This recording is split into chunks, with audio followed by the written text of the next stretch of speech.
Hello all and welcome to our channel review Raja. So ఇప్పుడు review చేయబోతున్న movie name Deadpool and Wolverine. Review start చేసే ముందు మన ఛానల్ని ఎవరైనా కొత్తగా చూస్తున్నట్టయితే సబ్స్క్రైబ్ చేసి కొంచెం మాకు సపోర్ట్ చేయండి. డెడ్ పూల్ అండ్ వోల్వరిన్ ఇది అసలు ఎవరు ఇమాజిన్ చేయలేనటువంటి కాంబినేషన్.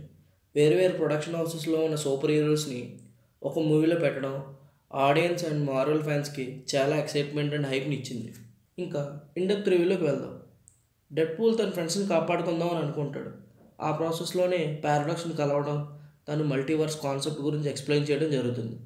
డెడ్ పూల్ వాల్వరిన్ తన వరల్డ్లోకి తీసుకొచ్చి తన ఫ్రెండ్స్ని కాపాడుకుందాం అనుకుంటాడు. అయితే వాల్వరిన్ దానికి ఒప్పుకుంటాడా, ఆ వరల్డ్లోకి వెళ్ళాక ఏం జరిగింది అనేది స్టోరీ. మూవీ మొత్తం కామెడీ అనే పేరుతో క్రీన్ చేస్తూ కంటిన్యూస్గా అలా వెళ్తూనే ఉంటుంది. మార్వెల్ సినిమాటిక్ యూనివర్స్లో time travel and multiverse concept మీద వచ్చిన సినిమాలు తక్కువేం కావు. అందులో ఎండ్ గేమ్ తప్ప ఇంకేది కూడా పెద్దగా వర్కౌట్ అవ్వలేదు. సినిమా మొత్తాన్ని హ్యూమర్ అండ్ యాక్షన్ సీక్వెన్సెస్తో నింపేస్తే సరిపోతుంది అనుకున్నారో ఏమో కానీ ఆల్రెడీ వచ్చేసిన కాన్సెప్ట్ మీదనే ఇంకా ఎన్నిసార్లు రా ఇలా అని అనిపించింది. మూవీ చూస్తున్నంతసేపు ఏదో ఒక కొత్త కనెక్షన్ ఉంటుందని ఎక్స్పెక్ట్ చేయడం మన టైం వేస్ట్ అనిపించింది. Coming on to the positives, lead యాక్టర్స్గా చేసిన Ryan Reynolds and Hugh Jackman performances are good. Production values are also decent compared to other Marvel movies.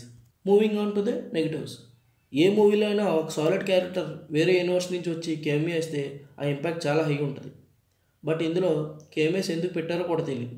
Multiverse అనే కాన్సెప్ట్ని మార్వెల్ ఇంకా వదిలేయడం బెటర్, స్ట్రాంగ్ స్క్రిప్ట్ ఉంటే తప్ప. మీరు Deadpool and Marvel fans అయితే సినిమా చూసేయచ్చు.